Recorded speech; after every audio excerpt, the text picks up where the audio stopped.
Hello friends, welcome back to Pawan Bagh academy और मैं हूं आपका इंग्लिश दोस्त परमेश्वर सराठी।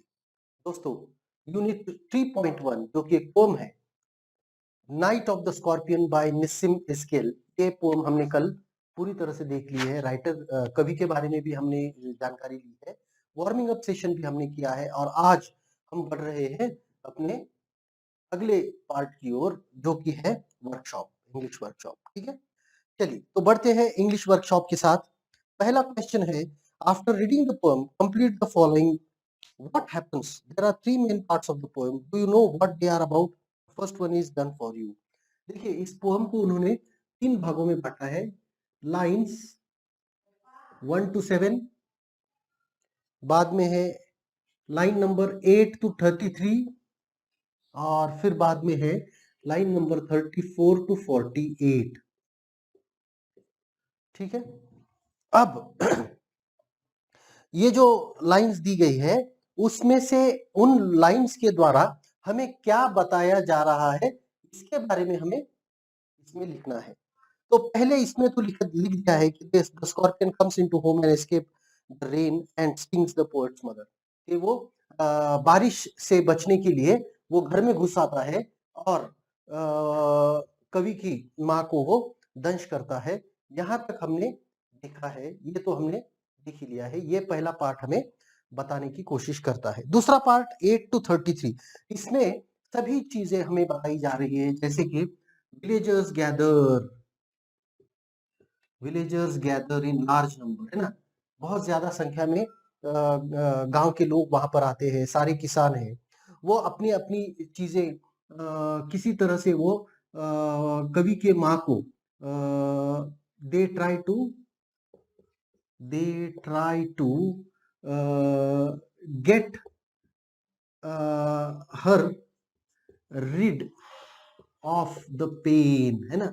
वो सारी कुछ चीजें करते हैं, जैसे भगवान का नाम लेते हैं, फिर कुछ जड़ी बूटियां वो भी वहां पर लगाने की कोशिश करते हैं। सारी चीज करके उनका सिर्फ उद्देश्य एक ही है कि कवि की जो माँ है उनको किसी तरह से ये जो दर्द हो रहा है उस दर्द से उनको मुक्ति दी जाए, ऐसा वो करने की कोशिश करते हैं। तो सारी चीजें वो कोई साधु को लाते हैं, कुछ मंत्र पढ़ते हैं, कुछ लोग भगवान का नाम ले रहे हैं, उनकी प्रार्थना कर रहे हैं। कुछ लोग कुछ लेकर के आ रहे हैं, जड़ी बूटियां लेकर के आए हैं, लगाए हैं। कुछ चीजें वो करने की कोशिश करते हैं ताकि उसके ताकि उन्हें इस दर्द से छुटकारा मिले। ठीक है, और आखिरी जो पार्ट है उसमें 34 to 40, इसमें दो तीन चीजें बताई गई। एक तो उनके पिताजी के बारे में बताया गया है।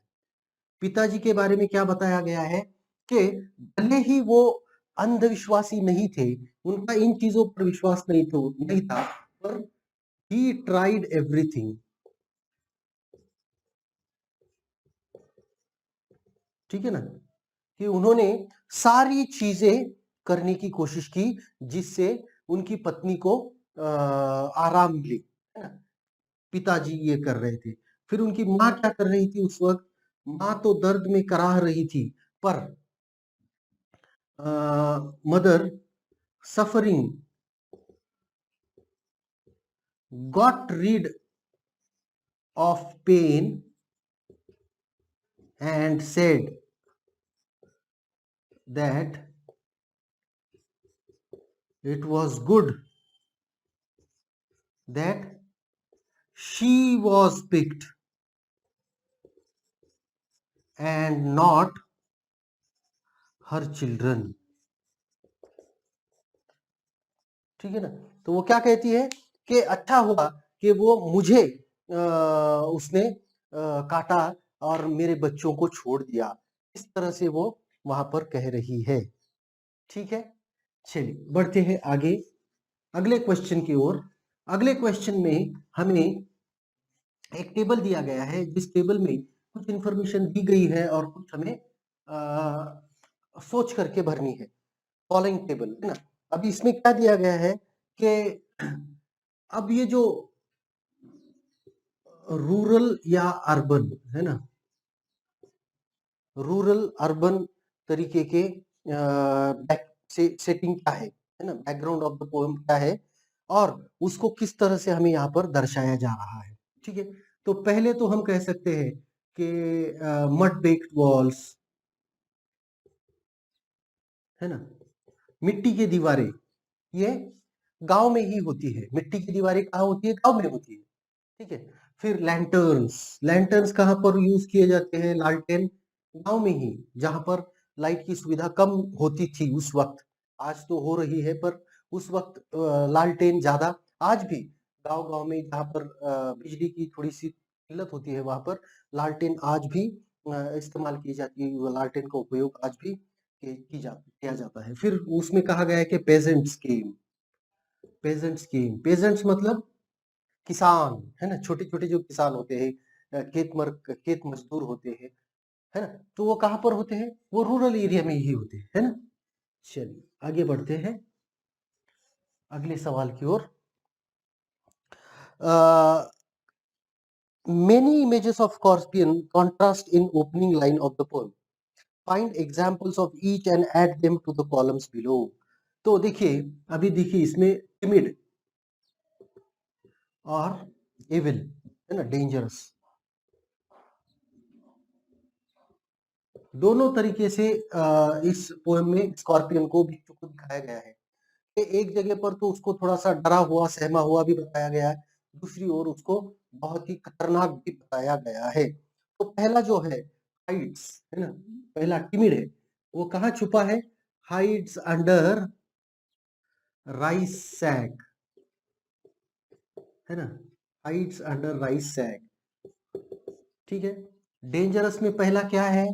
पहला डायाबोलिक दिया गया है, डायाबोलिक टेल, है ना, उसकी जो पूंछ है, क्योंकि दंश में वही काम आती है, पूंछ ही, पूंछ से ही काटना उसे पता है, तो उसको बहुत ही शैतानी पूंछ कहा गया है। ठीक है, दूसरी बैक, गोज बैक, है ना, गोज बैक, है ना, he is scared of the people, scared of people and goes back, है ना, मतलब लोगों से डर करके फिर से वो बारिश में चला जाता है। एंड दूसरा यहाँ पर डेंजरस क्या कहा गया है? इविल वन, उसको एक बहुत ही भयानक शैतानी, ऐसा उसको उपमा भी दी गई है, तो यहाँ पर उसको वैसे भी कहा गया है। तो ये हो गया क्वेश्चन नंबर 2। तीसरे क्वेश्चन में भी जो टेबल दिया गया है, तीसरा क्वेश्चन नहीं कहेंगे उसको, दूसरे क्वेश्चन के सी भाग में भी टेबल दिया गया है, जिसमें look at the description of the village pageants, what does the imagery suggest about them, images and what images suggest. They came like swarm of flies, swarm, है ना, ये हमको स्वार्म ऑफ फ्लाइज क्या होता है? मक्खियों के जैसे आए, मतलब in large numbers,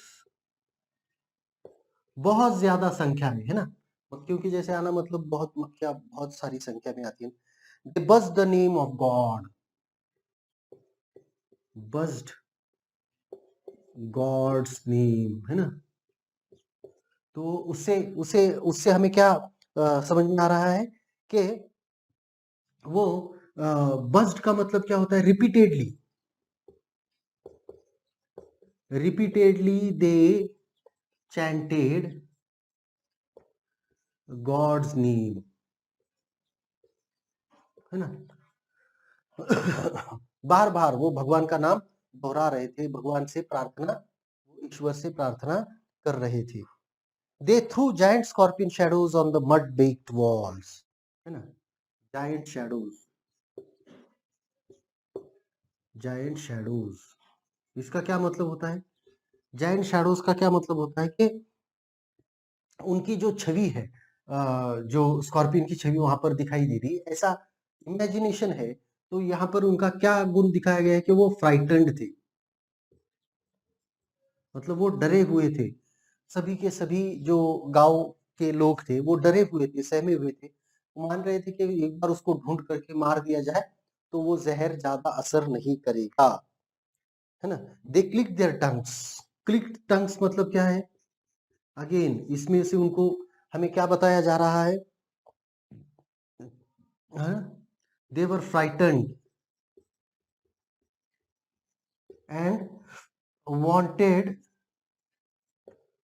to find the scorpion, है ना, बिच्छू को ढूंढ करके उसे मारने की उनकी तैयारी थी, पर साथ ही में वो डरे हुए भी थे, है ना, उनको डर था कि कहीं किसी और को वो न काट ले, है ना, इस तरह से।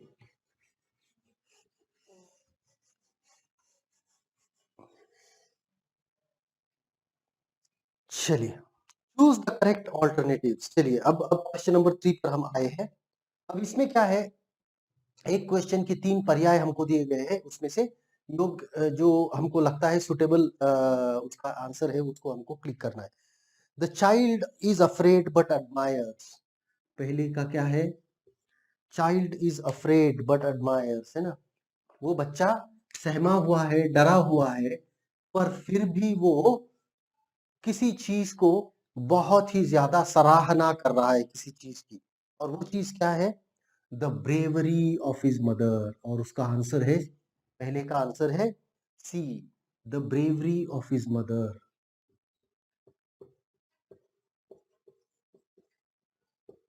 है ना, ठीक है, मतलब भले ही वो डरा हुआ है, पर फिर भी उसे अपने माँ की जो हिम्मत है उसकी वो दाद दे रहा है।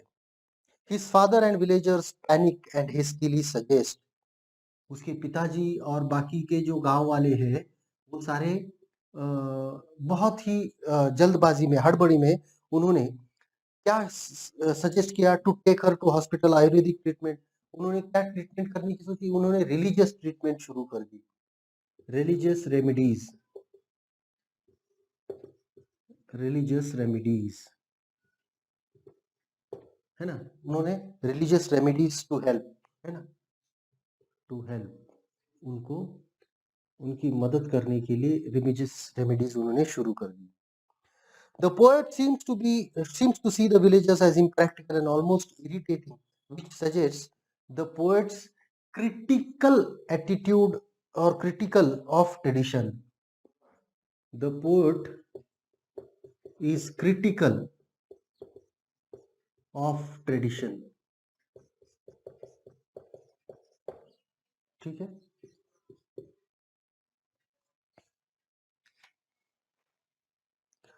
This is a dash poem as it tells a story, है ना, कोई भी पोम जो स्टोरी बता रही है उसको हम क्या कहते हैं, उसे हम कहते हैं नरेटिव, है ना, जो पोएम कथा सुनाती है, जो पूरी कहानी बताती है, उस पोएम को हम कहते हैं narrative poem.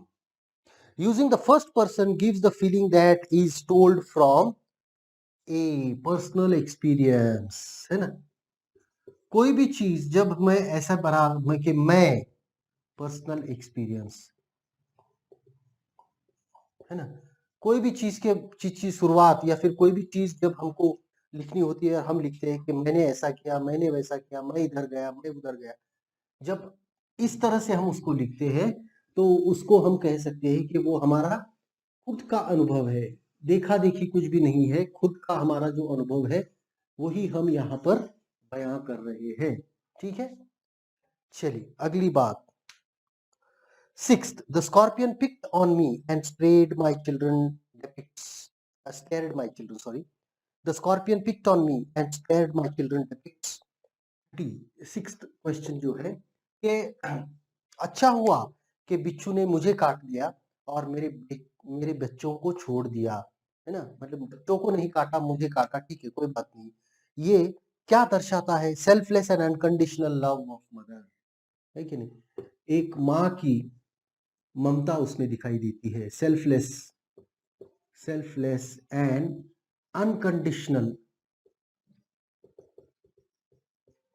Love of mother, एक माँ की, है ना, निस्वार्थ ममता यहाँ पर दिखाई पड़ती है।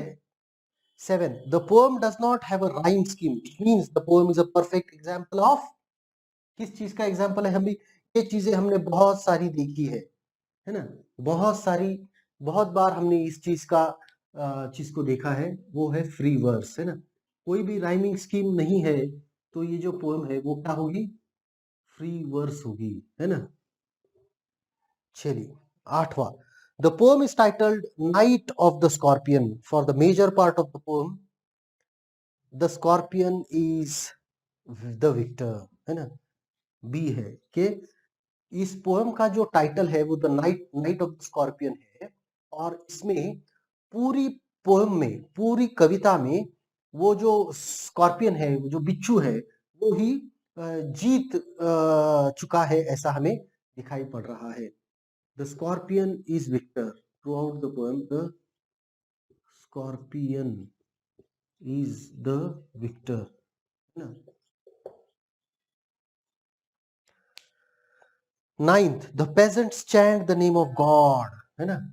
ये सारे जो लोग थे वहां के, वो भगवान की प्रार्थना कर रहे थे, भगवान की करुणा की मांग कर रहे थे, या फिर भगवान का, ईश्वर का नाम ले रहे थे।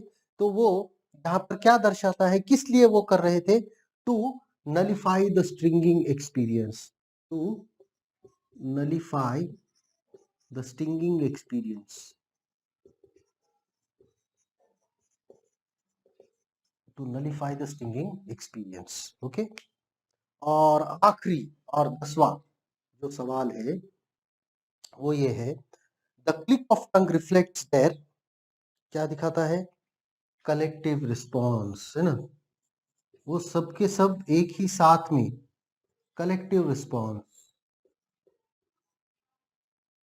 ओके। तो इस तरह से हमने क्वेश्चन नंबर 3 कर लिया पूरी तरह से। अब बढ़ते हैं क्वेश्चन नंबर 4 की ओर।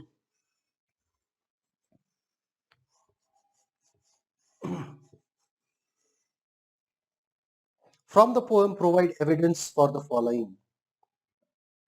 नीचे दिए गए कुछ कविता के कुछ वाक्य है, उनके हमको एविडेंस हमको देने हैं। जैसे the attempts by the peasants to help elevate the mother's pain, है ना। क्या क्या किया जो गांव वाले थे, पेजेस एंड एविडेंसेस, है ना। अब पहला जो है उसमें बताया जा रहा है कि गांव वालों ने माँ के लिए क्या क्या किया। तो इसमें देखो, हम कह सकते हैं कि they chanted God's name, chanted God's name, searched the scorpion to kill it,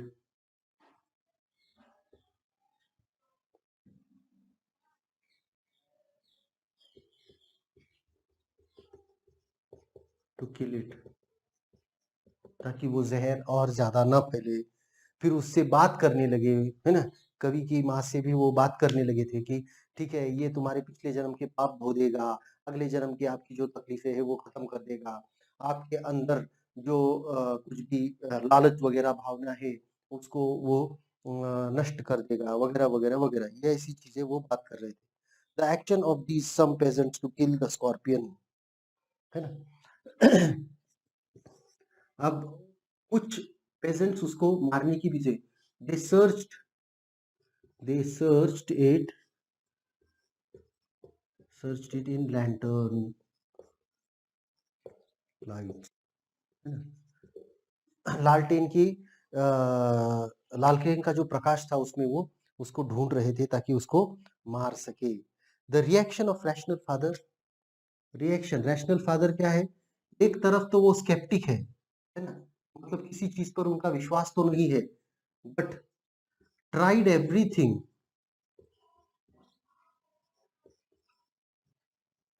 to get his wife rid of pain, है ना, कि उसकी उनकी पत्नी को तकलीफ से छुटकारा मिले, इसलिए वो कुछ भी करने को तैयार थे। भले इन चीजों पर उनका विश्वास नहीं था, पर फिर भी वो सारा कुछ करने को तैयार थे, सारा कुछ वो कर रहे थे ताकि उनकी पत्नी को उससे छुटकारा मिले, दर्द से छुटकारा मिले, उनका दर्द कम हो। इस तरह से वो उनके बारे में हम कह सकते हैं। फिर उसके बाद आखिरी जो है वो है एविल वर्सेस गुड, है ना। एविल वर्सेस गुड क्या है ना, एविल वर्सेस गुड। ही वॉजंट, है ना, वो द इविल वन कहा गया है, ही वॉजंट फाउंड, दे सर्च्ड, है ना, वो सारे लोग मिलकर उसको ढूंढ रहे थे, ये यहाँ पर हम बता सकते, ठीक है। तो फिर आगे चलते हैं क्वेश्चन नंबर 5 के साथ में। 5वां क्वेश्चन है, read the poem and complete the following table, है ना। अब क्वालिटीज हमको बतानी है, माँ की क्वालिटी और पिताजी की क्वालिटीज हमको बतानी है, फादर एंड मदर, ठीक है। फादर की क्वालिटीज क्या है, ही इज स्केप्टिक, मतलब वो विश्वास नहीं करते। मदर इज लविंग, है ना। फादर इज क्या कह सकते हैं हम, ही can't see his wife in trouble, means he is also very loving of his wife, and her his wife is very very strong, है ना। इतनी तकलीफ होने के बावजूद भी वो करा रही है वगैरह, पर कहीं पर भी उसने दर्द की ज्यादा अनुभूति अपने बच्चों को नहीं होने दी, है ना, ताकि वो बच्चों को तकलीफ हो सके, है ना। हेल्पलेस, क्योंकि वो सारी चीजें करने को रेडी हो गए, नहीं विश्वास करता हूँ ठीक है, पर कर लो कोई बात नहीं, है ना।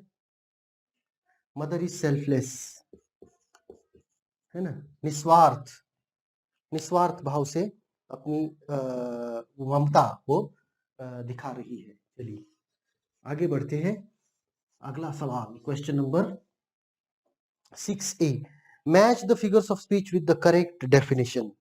चलिए 1 2 3 4, पहला है मेटाफर, है ना, बाद में दूसरा है एलिटरेशन, एलिटरेशन,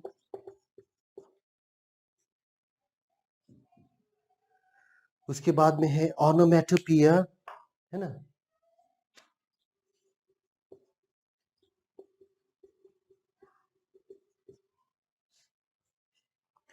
और आखिरी है सिमिली, ठीक है। तो चलिए मेटाफर कौन सा है, मेटाफर है एन इम्प्लाइड कंपैरिजन, बी, है ना, मेटाफर होता है इम्प्लाइड कंपैरिजन। एलिट्रेशन क्या है, the use of same sound of the beginning at the beginning of the words, है ना, सेम साउंड के साथ में शुरू होने वाले वर्ड्स अगर आसपास में आते हैं तो उनको हम एलिट्रेशन कहते हैं। ऑनोमेटोपी एक word which resembles the sound it represents, अगर हम कोई आवाज की बात कर रहे हैं और उस आवाज को बहुत सही तरीके से किसी शब्द में दर्शाया जा रहा है तो उसको हम कहेंगे ऑनोमेटोपी। और सिमिली क्या होगा, सिमिली होगा a comparison between two different things using words like and as, तो इसमें आएगा सी, ठीक है। चलिए अब हमको पूछा गया है कि हर एक का एक उदाहरण हमको यहाँ पर देना है, किन चीज के उदाहरण हमको देने हैं। सिमिली कौन सा है, सिमिली क्या है, पेजेंट्स लाइक बीज, है ना, पेजेंट स्वॉर्म लाइक बीज, सिमिली क्या है, पेजेंट्स केम लाइक, है ना, स्वॉर्म ऑफ बीज, ठीक है, सिमिली। उसके बाद में मेटाफर क्या है, मेटाफर, मेटाफर क्या होता है, मेटाफर इज इंप्लाइड कंपैरिजन, तो यहाँ पर वो इविल वन कहा गया है ना, डायरेक्टली, डायरेक्टली हम स्कॉर्पियन को इविल वन कहा गया है। और ऑनोमेटोपिया क्या है, ऑनोमेटोपिया, ऑनोमेटोपिया है क्लिक्ड देयर टंग्स, है ना, क्लिक देयर टंग, ठीक है। तो इस तरह से हम उसको लिख सकते हैं, ठीक है। चलिए अब अगला क्वेश्चन जो है उसके बारे में मैं सिर्फ आपको ओरली बताने वाला हूं क्योंकि इसमें लिखने में बहुत समय जाएगा, तो उसको expand the flow chart in writing a paragraph. अब ये है नॉन वर्बल टू वर्बल, इसका एग्जांपल ये है, फ्लो चार्ट है। अब नॉन वर्बल टू वर्बल में क्या है, mother agony fights the venom unable to utter but groan thank God survived, okay. चलिए अब mother. The mother was bitten by a scorpion and she was injected with the venom of the scorpion and she had to suffer a lot. Agony. She suffered so much that she could not bear the pain and all the villagers in the village gathered around her. Fights the venom of scorpion. Her pain went on increasing and increasing and the villagers tried every method to reduce her pain, but she did not get relieved of the pain. Unable to utter the groan, she is not able to express her pain, but she just groans. She is suffering, but she suffers with a lot of what we can say valor, a lot of courage. She faces everything. Finally, when she is rid of the pain, she thanks God that she was picked on by the scorpion and not her children. And finally, she feels that her children survived and she was picked on by the scorpion. तो इस तरह से हमको उसको लिखना होगा. ठीक है.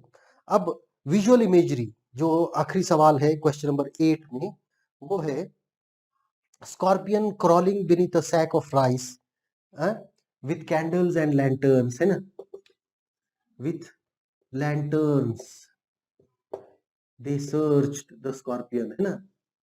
ये एक विजुअल इमेजरी है, मतलब आंखों के सामने जब भी आ जाता है कि कैसे लालटेन लेकर के लोग निकले होंगे. टैक्टाइल इमेजरी क्या है? Father pouring paraffin on the stove इंजे आई वॉच द फ्लेम, है ना. बाद में दूसरा जो है टैक्टाइल इमेजरी क्या है? I watch. टैक्टाइल मतलब कोई भी सेंसरी ऑर्गन से. आई वॉच्ड, है ना.